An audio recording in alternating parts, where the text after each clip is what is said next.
नमस्कार साथियों, मैं विकेश कुमार एक बार फिर से आप सबों को स्वागत करता हूं। साथियों, आज आपके लिए लेकर आए हैं बिहार दरोगा मेंस 2022 को देखते हुए फुल्ली मॉक टेस्ट। और ये साथियों एडुटेरिया पब्लिकेशन का ये प्रैक्टिस सेट है, जिनमें कुल 15 प्रैक्टिस सेट है जो डेली बेस पे चलाया जाना है। तो साथियों, इन्हीं के आज पहले प्रैक्टिस सेट को आगाज़ करते हैं और देखते हैं आज के प्रमुख प्रश्नों को।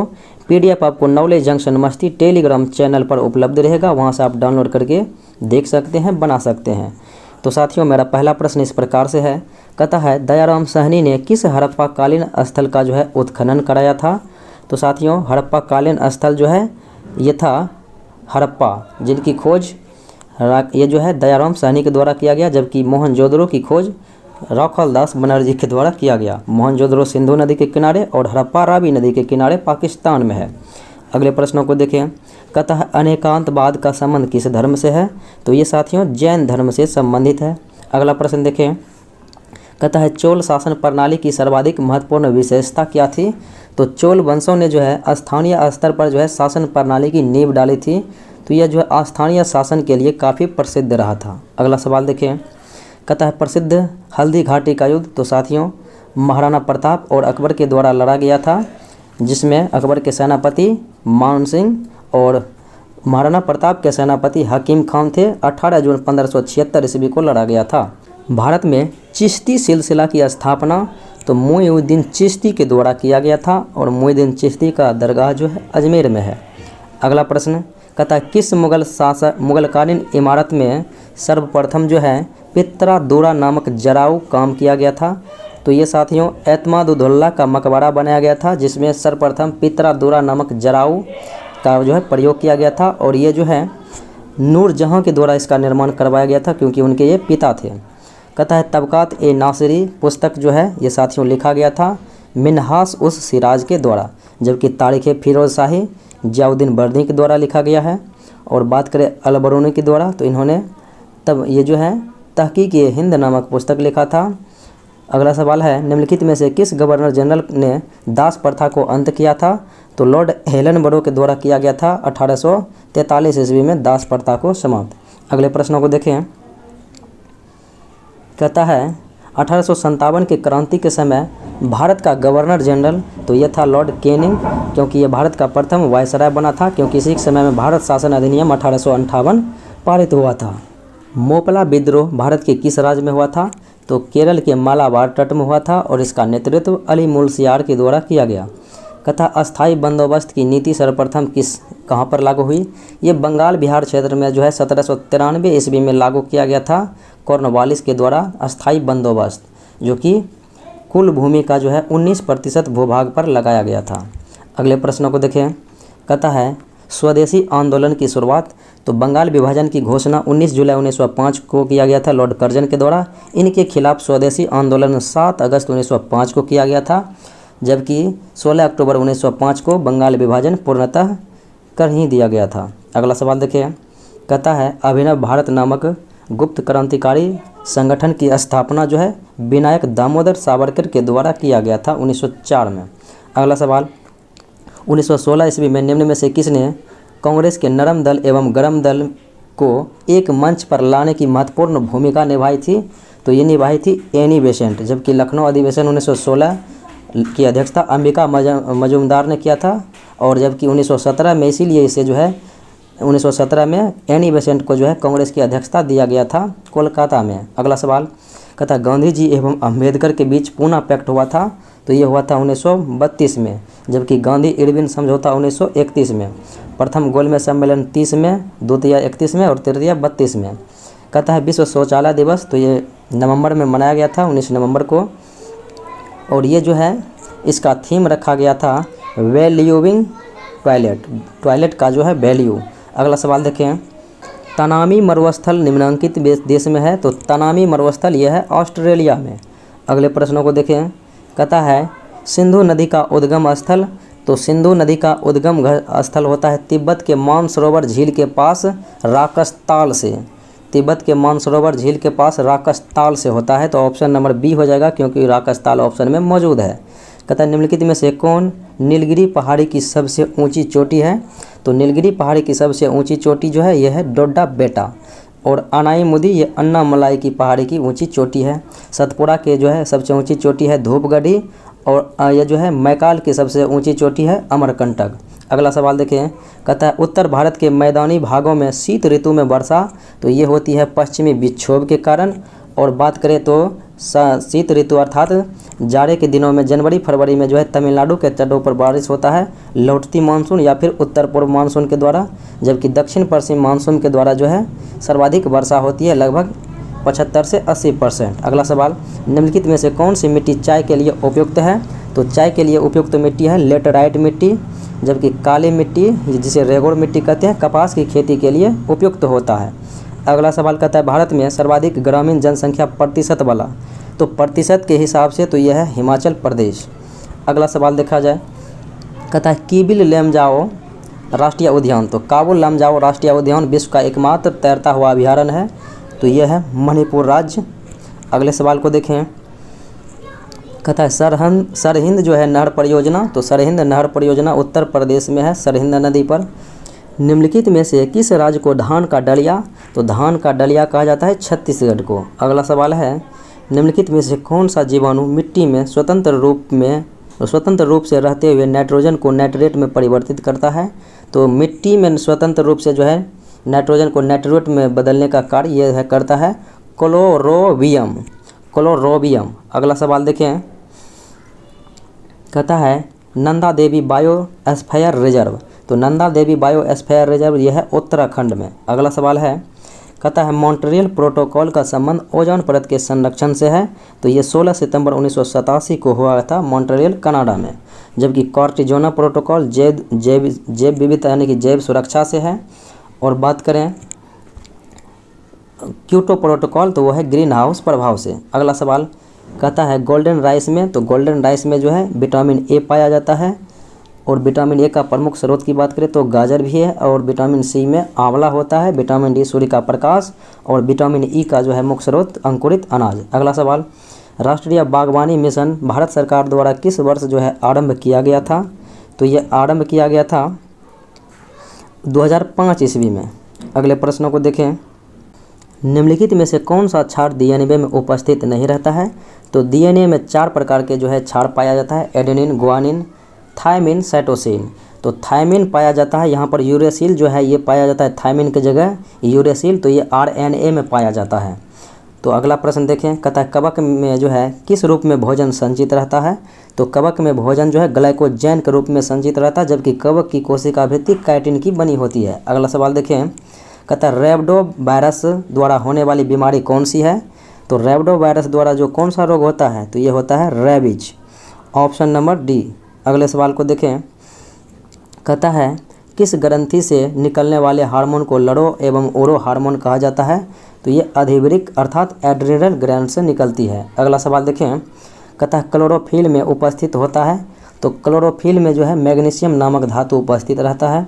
अगला सवाल कहता है PLX क्या है? तो PLX जो है यह एक विस्फोटक होता है। अगला सवाल देखें, कहता है मनुष्य के लार का pH मान, तो लार का pH मान वैसे तो रहता है 6.5 यानी कि 6.5, तो यहाँ पर ऑप्शन के अकॉर्डिंग होगा 6.5 to 7.5। अगला प्रश्न देखें, CNG गैस में मीथेन की सर्वाधिक मात्रा रहती है, तो यहाँ पर मीथेन जो है कितने % रहेगा? तो ये रहता है 80 से 90%, तो ऑप्शन नंबर सी। आधुनिक आवर्त सारणी के अनुसार तत्वों के किस गुण उसके आवर्त फलन होते हैं? तो तत्वों के कहता है कौन सा गुण उसके आवर्त के फलन होते हैं? तो ये अभी जो है वर्तमान में परमाणु संख्या के अनुसार से आवर्त सारणी दर्शाया गया है, जो कि मौजले साहब के अनुसार 1913 में दिया गया, जबकि इससे पहले परमाणु द्रव्यमान के हिसाब से दिया गया था 1869 में मेंडलीव के द्वारा। अगला सवाल कहता है रोल्ड गोल्ड किसका मिश्रण होता है? तो रोल्ड गोल्ड में कॉपर प्लस एल्युमिनियम होता है, जबकि पीतल में जो है तांबा जस्ता रहता है, जबकि जर्मन सिल्वर में तांबा जस्ता और निकेल रहता है। अगले प्रश्नों को देखें, कहता है हाल ही में पद्मश्री विजेता शांति देवी का निधन हो गया, तो उनका संबंध किस क्षेत्र से रहा? तो सामाजिक कार्यकर्ता से संबंधित रहा था शांति देवी। अगला सवाल देखें, कहता है पृथ्वी के लिए पलायन वेग का मान कितना होता है? तो पृथ्वी के लिए पलायन वेग 11.2 किलोमीटर पर सेकेंड होता है, जबकि सूर्य के लिए 42 किलोमीटर पर सेकेंड होता है। अगला सवाल, लोलक के आवर्तकाल निम्न पर निर्भर नहीं करता है। तो लोलक का आवर्तकाल जो है ये द्रव्यमान पर निर्भर नहीं करता, जबकि ताप लंबाई गुरुत्वायमान पर करता है। अगला सवाल देखें, कहता है टेलीविज़न के रिमोट कंट्रोल से किस प्रकार की किरण निकलती है। तो रिमोट कंट्रोल से जो है ये किरणें निकलती है, इंफ्रारेड किरणें। अगला सवाल को देखें, कहता है ध्वनि का मोटा या पतला होना उसके किस गुण पर निर्भर करता है। तो ये उसका जो है गुण होता है तारत्व के कारण। ध्वनि मोटा या पतला तारत्व के कारण होता है। अगला सवाल कहता है बच्चों के आंत में विकसित होने वाला पिन वर्म या फिर ट्रेड वर्म किस संघ के अंतर्गत आते हैं। तो ये आते हैं एस्केलमेंथीज के अंतर्गत, एस्केलमेंथीज। अगला सवाल देखें, कहता है जीन शब्द का सर्वप्रथम प्रयोग जोहानसन के द्वारा किया गया। अगला सवाल कहता है मच्छरों को नियंत्रित करने वाले मछली। तो मच्छर को नियंत्रित करने के लिए गेमसोबिया मछली का प्रयोग किया जाता है। अगला सवाल देखें, कहता है हल्दी का खाने योग्य भाग क्या है। तो हल्दी का तना का रूपांतरण में यह प्रकंद है, जबकि प्याज सलकंद होता है और बेंडा केसर धनकंद होता है और आलू जो है कंद होता है। अगला सवाल कहता है किस विटामिन की कमी से एनीमिया होता है। तो विटामिन B12 की कमी से जो है एनीमिया, जबकि B1 की कमी से थायमिन की कमी से जो है बेरीबेरी, और विटामिन D की कमी से जो है रिकेट्स बीमारी। अगला सवाल भारतीय संविधान में मौलिक कर्तव्य। तो ये जो है भाग 4 के क में मौलिक कर्तव्य है और अनुच्छेद जो है 51 के क में है, और ये जो है रूस के संविधान से प्रेरित है। अगला सवाल देखें, स्वतंत्र भारत में भाषा के आधार पर गठित होने वाला प्रथम राज्य। तो ये राज्य था आंध्र प्रदेश। आंध्र प्रदेश जो है भाषाई पर गठित होने वाला पहला राज्य था और ये तेलुगु भाषा पर बनाया गया था। अगला सवाल कहता है प्राण एवं दैहिक स्वतंत्रता का संरक्षण। तो ये दिया गया है मौलिक अधिकार के अनुच्छेद 21 में दिया गया है, जबकि अपराध सिद्ध के संबंध में संरक्षण अनुच्छेद 20 में है, और ये जो है संवैधानिक उपचारों का अधिकार अनुच्छेद 32 में, और ये जो है अप्रसियता का अंत अर्थात छुआछूत का अंत है अनुच्छेद 17 में। अगला सवाल देखिए, कहता है राष्ट्रपति के निर्वाचक मंडल में शामिल नहीं है। तो राष्ट्रपति के निर्वाचक मंडल में होते हैं लोकसभा, राज्यसभा और विधानसभा के निर्वाचित सदस्य। तो विधान परिषद के सदस्य की इसमें ज़रूरत ना होती है। अगला सवाल देखें, कहता है मंत्री परिषद सामूहिक रूप से तो ये होती है लोकसभा के प्रति, व्यक्तिगत रूप से रहेगा तो राष्ट्रपति के प्रति। एक पुस्तक है the Modi gambit decoding Modi 2.0, और ये पुस्तक कहता है किसके द्वारा लिखा गया। तो ये जो है संजू वर्मा के द्वारा लिखा गया है। अगला सवाल, भारत के महान्यायवादी का कार्यकाल कितने वर्षों का होता है। तो ये इसका कार्यकाल निर्धारित नहीं है, बल्कि ये राष्ट्रपति के प्रसाद पर्यंत पद धारण करते हैं, और इसका जिक्र जो है इसकी नियुक्ति राष्ट्रपति करते हैं। इसका उल्लेख अनुच्छेद 76 में है। अगले प्रश्नों को देखें, कहता है सर्वोच्च न्यायालय के संबंध में कौन सा कथन गलत है। तो उच्चतम न्यायालय के गठन संबंधी प्रावधान अनुच्छेद 124 में सत्य है। कहता है उच्चतम न्यायालय का न्यायाधीश बनने हेतु न्यूनतम उम्र 35 वर्ष, राष्ट्रपति, राज्यपाल, उपराष्ट्रपति बनने के लिए 35 वर्ष है। यह जो है सर्वोच्च न्यायालय या फिर उच्च न्यायालय के न्यायाधीश बनने के लिए कोई उम्र सीमा निर्धारित नहीं है। उसके बाद कहता है संविधान के अनुच्छेद 129 के अनुसार उच्चतम न्यायालय का अभिलेख न्यायालय है, सत्य बात है, और सर्वोच्च न्यायालय के न्यायाधीशों को राष्ट्रपति नियुक्त करते हैं, ये भी बात सत्य ही है। तो आपका बी गलत है। अगला सवाल कहता है विधान परिषद के कितने सदस्यों को राज्यपाल मनोनीत करते हैं। तो 1/6 सदस्य को जो है राज्यपाल के द्वारा मनोनीत किया जाता है। अगला सवाल, निम्नलिखित में से कौन वरीयता क्रम में सबसे पहले आता है। तो वरीयता क्रम में देखें तो सबसे पहले राष्ट्रपति, फिर उपराष्ट्रपति आते हैं, उसके बाद देखें तो प्रधानमंत्री आते हैं, उसके बाद राज्यपाल आते हैं, फिर उसके बाद भूतपूर्व राष्ट्रपति। तो ये जो है आपका जो है 4 नंबर पे आता है राज्यपाल, जो कि ऑप्शन के अकॉर्डिंग में आपका दिया हुआ है। अगला सवाल देखें, कहता है किस संविधान संशोधन द्वारा जो है शिक्षा को राज्य सूची से हटाकर समवर्ती सूची में शामिल किया गया। तो ये 42वां संविधान संशोधन 1976 ईस्वी में दिया गया। अगला सवाल देखें, भारत में पंचायती राज का शुभारंभ तो 2 अक्टूबर 1959 ईस्वी को हुआ था राजस्थान के नागौर जिला से, और 11 अक्टूबर 1959 को दूसरा राज्य था आंध्र प्रदेश, जहाँ पर प्रारंभ हुआ था, और इस समय भारत के प्रधानमंत्री जवाहरलाल नेहरू थे। अगला सवाल देखें, कहता है भारत के राष्ट्रीय ध्वज में स्थित चक्र जो है ये नीले रंग का चक्र होता है, जिनमें 24 तिल्लियाँ होती हैं, और राष्ट्रीय ध्वज में 3 रंग होते हैं, लाल, हरा और फिर एक सफ़ेद। अगला सवाल देखिए, कहता है किस समिति को प्राक्कलन समिति की जुड़वा बहन? तो प्राक्कलन समिति की जुड़वा बहन कहा जाता है लोक लेखा समिति को। लोक लेखा समिति में कुल 22 सदस्य होते हैं, 15 लोकसभा से और 7 राज्यसभा से। प्राक्कलन समिति में 30 सदस्य होते हैं, 30 के 30 लोकसभा से होते हैं।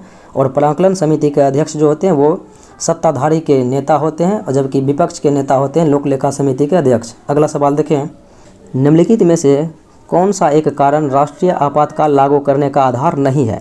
तो राष्ट्रीय आपातकाल का जिक्र जो है अनुच्छेद 352 में है, और 356 में राष्ट्रपति शासन है, और अनुच्छेद 360 में वित्तीय आपातकाल अभी तक नहीं लगा, और राष्ट्रपति शासन अपने अपने राज्य में लगता है। और 352 का प्रयोग अभी तक में भारत में 3 बार हुआ है, 1962, 71 और 75 में। और बात करें तो इसमें युद्ध के लिए भी है, युद्ध हो सकता है, बाह्य आक्रमण हो सकता है, या फिर सशस्त्र विद्रोह के कारण हो सकता है, लेकिन सरकार के विरुद्ध तीव्र हिंसक के आंदोलन के कारण नहीं हो सकता है। अगला सवाल देखिए, कहता है प्रथम पंचवर्षीय योजना किस मॉडल पर था? तो प्रथम पंचवर्षीय योजना ये हेरोल्ड डॉबन मॉडल पर था, और द्वितीय पीसी महान लोबिस मॉडल पर आधारित था। प्रथम में कृषि को प्राथमिकता दिया गया, और द्वितीय में भारी उद्योग को प्राथमिकता दिया गया। अगला सवाल देखिए, कहता है poverty and un British rule in India ये पुस्तक है, और इनके लेखक हैं दादा भाई नौरोजी, जिसमें धन निकासन के सिद्धांत को प्रतिपादित किया था। अगला सवाल, गिनी गुणांक के द्वारा किसका मापन किया जाता है? तो गिनी गुणांक और फिर लॉरेंज वक्र, इसके द्वारा जो है आय की विषमता का पता लगाया जाता है। अगला सवाल देखें, कहता है राष्ट्रीय ग्रामीण स्वास्थ्य मिशन कब आरंभ किया गया? तो राष्ट्रीय ग्रामीण स्वास्थ्य मिशन ये आरंभ किया गया था 2005 ईस्वी में। अगले प्रश्नों को देखें, कहता वर्ष 2021 में अर्जुन पुरस्कार से सम्मानित किया गया था वंदना कटारिया, तो ये जो है हॉकी के प्रसिद्ध खिलाड़ी रही। अगले सवाल को देखें, कहता है यदि रिजर्व बैंक जो है नगद आरक्षित अनुपात CRR कैश रिजर्व रेशियो की दर बढ़ा दे तो इससे बैंकों के साख सृजन क्षमता पर कैसा प्रभाव पड़ेगा? तो यही होगा कि साख सृजन जो है क्षमता घट जाएगी। अगला सवाल, राष्ट्रीय शेयर बाजार की स्थापना किस वर्ष हुई थी? तो राष्ट्रीय शेयर बाजार की स्थापना 1992 में हुई थी। अगला सवाल है, हाल ही में किस राज्य में जो है कोक बोरोक दिवस मनाया गया? तो कोक बोरोक दिवस कहता है तो ये मनाया गया था त्रिपुरा में। अगले सवाल को देखें, कहता है ब्रेटन वुड्स सम्मेलन द्वारा किस वैश्विक वित्तीय संस्था की स्थापना हुई? तो ब्रेटन वुड्स सम्मेलन जो है ये 1944 ईस्वी में हुआ था, जिसके अनुसार 2 प्रमुख वित्तीय संस्थाएं की स्थापना हुई थी, विश्व बैंक और फिर अंतर्राष्ट्रीय मुद्रा कोष। तो आपको ऑप्शन में अंतर्राष्ट्रीय मुद्रा कोष मौजूद है। विश्व बैंक की स्थापना 1944 और अंतर्राष्ट्रीय मुद्रा कोष की स्थापना 1945। अगले प्रश्नों को देखें, अनुसूचित जनजाति की सर्वाधिक संख्या यह है मध्य प्रदेश में, और SC अनुसूचित जाति की संख्या उत्तर प्रदेश में। अगले प्रश्नों को देखें, कहता है विश्व पर्यावरण दिवस किस दिन को मनाया जाता है? तो 5 जून को मनाया जाता है विश्व पर्यावरण दिवस, और फिर 21 जून को विश्व योग दिवस मनाया जाता है, और 15 सितंबर को राष्ट्रीय इंजीनियर दिवस। अगला सवाल, रेड क्रॉस की स्थापना तो ये की गई थी 1863 ईस्वी को हेनरी डुनांट के द्वारा। अगले प्रश्नों को देखें, कहता है विश्व का सर्वाधिक आबादी वाला नगर कौन सा है? तो विश्व के सबसे अधिक आबादी वाला नगर है टोक्यो, जो कि जापान के शहर है।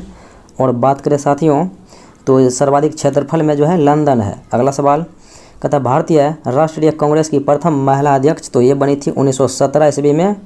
तो ये बनी थी 1917 ईस्वी में कोलकाता में, एनी बेसेंट। अगर प्रथम भारतीय लगा रहे भारतीय राष्ट्रीय कांग्रेस की प्रथम भारतीय तो हो जाएगा सरोजिनी नायडू, 1925 कानपुर में।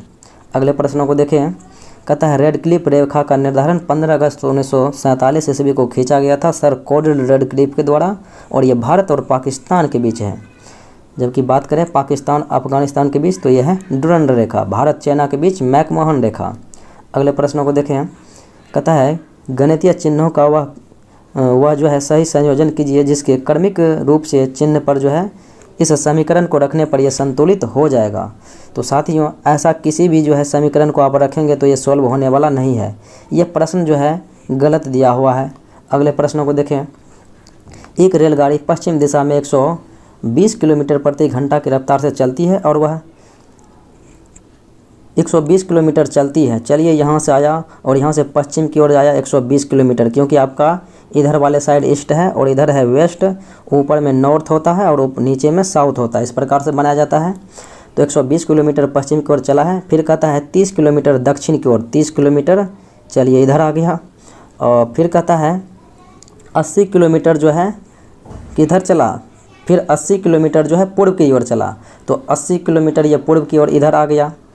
तो हालांकि 80 किलोमीटर पूर्व की ओर आया तो ये जो है यहीं पर रहेगा, क्योंकि यहाँ पर 120 किलोमीटर है। तो चलिए 80 किलोमीटर पूर्व की ओर आ गया। अब कहता है कि वो जो चलता रेलगाड़ी आरंभिक बिंदु से किस स्थान पर है। यहाँ पर 120 चला और इधर 80 आ गया, तो इधर कितना बचा है, इधर आपके पास जो है 40 बचा हुआ है और 30 इधर आए हैं, 40 इधर है और 30 इधर आए हैं, यानी कि साउथ और वेस्ट के बीच में आप जो है इधर पर वाले साइड में हैं। तो आपका आंसर क्या हो जाएगा दक्षिण पश्चिम में है। अगले प्रश्नों को देखें। अनुक्रम दिया गया है तो कहता है इसके अनुसार अगला जो है चुनना है। अब देखिए यहाँ जो है एक और ये ए और के का मान 12, ये जो है 11 + 1 करेंगे तो 12, और जी भी को जोड़ेंगे तो 29, एल एफ को जोड़ेंगे तो 18, और पी ओ को जोड़ेंगे 15, 16 को जोड़ेंगे तो क्या हो जाएगा 31 जो है यहाँ पर आपका आ जाएगा। अगले प्रश्नों को देखें। कहता है उस विकल्प को चुनिए जो दिए गए वाक्यों के लिए, अर्थात ये जो है इसके लिए उपयुक्त हैं। जिस प्रकार घोड़ा का संबंध हिनहिनाना से है, अर्थात घोड़ा हिनहिनाता है, तो उसी प्रकार से बत्तख का संबंध जो है कैं करना से है, कैं करता है। अगला सवाल देखें। कहता है किसी निश्चित कूट भाषा में जो है राहुल को लिखा गया है 60, तो अरुण को क्या लिखा जाएगा। अब राहुल को कुल काउंटिंग कीजिएगा, इसका मान तो 60 आ जाएगा। उसी प्रकार से अरुण का जोड़ते हैं 1 + 18 करेंगे, प्लस यू का मान 21 होता है और फिर एन का मान 14 होता है। 21, 14, 35, 1 36, 36, 20, 56 - 2 गया तो हो जाएगा कितना 54 जो है इसका आ जाएगा। तो ऑप्शन नंबर क्या होगा डी हो जाएगा। अगला सवाल देखें। अब कहता है इसके लिए कौन सा शब्द आएगा, चलिए जोड़ते हैं। अब 6 से जो है 24 हुआ तो कितना बढ़ा, यहाँ पर 18 बढ़ा। अब 24 से जो है 60 हुआ तो कितना बढ़ा 36 बढ़ा यहाँ पर। अब 60 से 120 हुआ तो कितना बढ़ा 60 बढ़ा। अब 120 से 210 हुआ तो यहाँ पर कितना बढ़ा 90 बढ़ा। अब देखिए यहाँ से यहाँ के बीच की दूरी देखिए कितना हुआ 18। फिर 18 से यहाँ पर 36 से जो है 60 हुआ तो इसका मतलब यहाँ पर 24 बढ़ा। ये जो है यहाँ पर देखिए 6 का डिफरेंट हो रहा है। फिर यहाँ पर 90 से 30 हुआ तो 24 6 30 हो गया, यानी कि यहाँ पर 6 जो है ऐड हो रहा है। फिर यहाँ पर जो है 90 के बाद क्या हो जाएगा, यहाँ पर 36 जो है बढ़ेगा, 90 से 36 बढ़ के यहाँ पर ऐड होगा। यहाँ पर 36 का गैप होगा तो 90 36 जोड़ेंगे तो कितना होगा 126। तो 126 और प्लस 210 अब जोड़ेंगे तो कितना होगा 6 हो जाएगा। 2 1 3 2 1 3 336। तो 336 जो वहाँ पर आएगा तो आपका ऑप्शन नंबर बी में मौजूद है। अगले सवाल को देखें। 24 से 11 बढ़ा तो हो गया कितना, तो ये हो गया 35। अब फिर जो है 35 से 16 बढ़ा गए तो 51 हो गया। अब 51 से 22 बढ़ा गए तो 73 हो गया, और 73 से अब 29 बढ़ा गए तो हो गया 102। 102 से अब कितना बढ़ना है, देखिए यहाँ पर 11 5 बढ़ा, फिर बढ़ के 6 बढ़ा, फिर 22 7 29 बढ़ा, फिर अब की बार जो है 8 बढ़ेगा तो 29 8 यानी कि 36 अब की बार बढ़ने वाला है। 29 8 यानी कि 37 अब की बार जो है बढ़ने वाला है। तो 37 बढ़ेगा 102 + 37 तो कितना हो जाएगा 139। Option number C. अगले सवाल को देखें। कहता है इस जो है इस प्रकार से मिली जुली आकृति है, इसमें कौन सा जो है मैच किया जा रहा है। इस प्रकार से जो है कटिंग किया जा रहा है, ये सभी जगह पर कटिंग होगा। यहाँ पर एक आपका जो है लकीर है और एक यहाँ पर है। इस प्रकार से जो है सभी जगह जो है एक एक लकीर जो है इस जगह सब जगह आ जाएगा। तो ऑप्शन नंबर बी बन जाएगा, 2 बन जाएगा। तो ऑप्शन नंबर बी में जो है 2 मौजूद है। अगले प्रश्नों को देखें। कहता दी गई आकृति में त्रिभुजों की संख्या ज्ञात करना है। तो त्रिभुजों की कुल संख्या आप जो है गिनती कर सकते हैं। तो इसमें जो है 28 होगा, चूँकि गिनना जो है इस समय डिफ़िकल्ट होगा। अगला सवाल देखें। कहता है उस आकृति को पहचान कीजिए जो दिए गए पैटर्न को पूरा करता है। अब जो है यहाँ पर देखिए इस प्रकार से ऐसे हो रहा है, यहाँ भी ऐसे हो रहा है। अब यहाँ पर भी जो है कैसे ऐसे बनेगा, ऐसे बनेगा। इस प्रकार का पैटर्न जो है आपका किस में मौजूद है, ऑप्शन नंबर डी में मौजूद है। अगले प्रश्नों को देखें। कहता है 15%, 20% और 25% छूट दिया गया है। तो एकल छूट ये जो है छूट क्या होगा, चलिए एकल छूट निकालते हैं। 100 को माना, 100 से पहले जो है 85 करेंगे, 15% का लेस हुआ। फिर उसके बाद जो है 20% तो 80/100, फिर उसके बाद जो है 75/100। इस प्रकार से 100 ख़त्म हो गया। अब ये 25 दिया 75, 25 चौके 100। अब यहाँ पर 20 चौके 80, 20 पचे 100, ये 4 और ये 4 ख़त्म। 5 17 85, अब 17 दिया 51, तो 100 माइनस 51, क्योंकि 100 मैंने तुलना किया था, तो 100 से 51 घटेगा तो कितना हो जाएगा, 49% एकल छूट के जो है बराबर है। अगला सवाल देखिए, कहता है किसी विक्रेता ने किसी वस्तु को 6% हानि पर बेचा और उसे यदि उसने 64 रुपया अधिक पर बेचा होता तो उसे 10% का लाभ होता, तो वस्तु का लागत मूल्य क्या है। 6% हानि पर बेचा, अगर उसने 64 रुपया अधिक पर बेचा होता तो ये बेचारे को 10% का लाभ होता। इसका मतलब है कि वस्तु का क्रय मूल्य क्या होगा। अब देखिए ये 64 रुपया में बेचा अधिक में, अंतर दोनों का क्या हो रहा है, 6 माइनस होगा तो 94, यानी दोनों % का नीचे में अंतर होता है। 64 ऊपर में जितना से अधिक कम हो रहा है, अब दोनों का अंतर, तो लाभ हो रहा है 110, माइनस करेंगे 94 क्योंकि 6% हानि। अब यहाँ पर 94 और ये दोनों का अंतर करेंगे तो कितना हो जाएगा, ये दोनों का अंतर हो जाएगा नीचे में 16, और गुना करें 100 से क्योंकि कुल निकालना है, तो 16 चौके 64, तो आपका आंसर आ गया 400। तो ऑप्शन नंबर हो गया बी। अगले सवाल को देखें, कहता है एक आदमी धारा की प्रतिकूल जो है यानी कि धारा के विपरीत दिशा में 12 किलोमीटर प्रति घंटा और धारा के अनुकूल यानी कि धारा के दिशा में जो है 18 किलोमीटर प्रति घंटा की दर से नौका चलाता है, तो अस्थिर जल में जो है अस्थिर जल में नौका की चाल क्या होगी। चलिए x + y, तो ये हो गया 18, और x - y यानी कि धारा के प्रतिकूल हो गया तो 12। अब y कट गया तो 2x बराबर क्या आ गया मेरा, 18 12 30, तो x बराबर क्या हो गया, x बराबर आ गया मेरा 15। तो अस्थिर जल में नाव की चाल है 15 किलोमीटर, और अगर पूछा जाएगा धारा की चाल तो हो जाएगा 3 किलोमीटर, क्योंकि 15 3 जोड़ेंगे तो 18 और 15 में से 3 घटाएंगे तो 12, तो आपका 15 किलोमीटर प्रति घंटा ऑप्शन नंबर ए। अगले प्रश्नों को देखें, कहता है 5 से विभाज्य 3 क्रमागत संख्याओं का योग 225 है, तो उनमें से सबसे बड़ी संख्या क्या होगी। अब सबसे बड़ी संख्या क्या होगी, अगर आप 70, 75 और 80 तीनों को ऐड करते हैं तो देखिए 5 का 5, 7 7 14, 14 6 हो गया 8 हो गया 22, 225 आ गया। छोटी रहेगा तो हो जाएगा 70, अगर बीच वाला तो 75 और बड़ी संख्या हो जाएगा 80। अगले प्रश्नों को देखें, कहता है जब 0.232323 यानी इस प्रकार से लिखा जाए तो क्या होगा। इस प्रकार से लिखा जाएगा, इसका मतलब हो गया कि 0.23 यानी कि 23 पर रैकलिंग हो गया, और रैकलिंग उतारने के लिए क्या करते हैं, 9 देते हैं नीचे में, 9 9 जितने अंक रहते हैं, तो 23/99 इसे हम लिख सकते हैं। अगले प्रश्नों को देखें, 3 क्रमागत संख्याएं दी गई है, 5 7 12 के अनुपात में है। यदि उनमें से पहली संख्या तथा तीसरी संख्या का योग जो है दूसरी संख्या से जो है 50 अधिक है, तो तीनों संख्या का योग क्या होगा। देखिए साथियों, इसका मतलब है कि ये अनुपात से जो है भाग लगना चाहिए जिसमें भी होगा। अनुपात से 12 7 19 5 24, अगर 24 से भाग देते हैं तो 120 में ही भाग लगता है।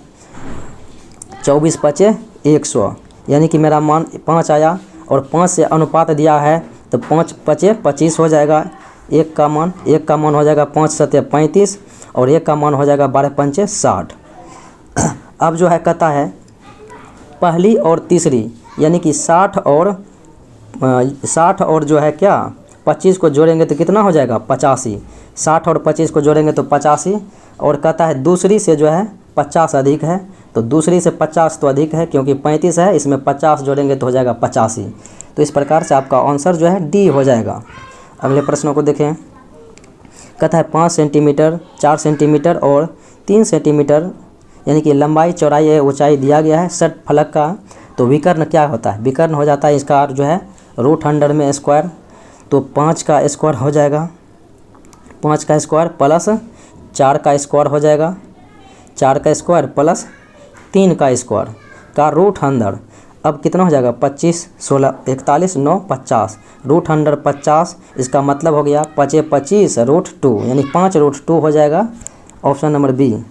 Sign square 60 degree into cos square 45 degree plus 2 tan square 60 degree minus cos एक स्क्वायर 30 डिग्री का मान क्या होगा। तो साथियों इसे आप जो है खुद बना सकते हैं। तो इसका राइट आंसर हो जाएगा 2/3/8, ऑप्शन नंबर हो जाएगा सी। अगले प्रश्नों को देखें।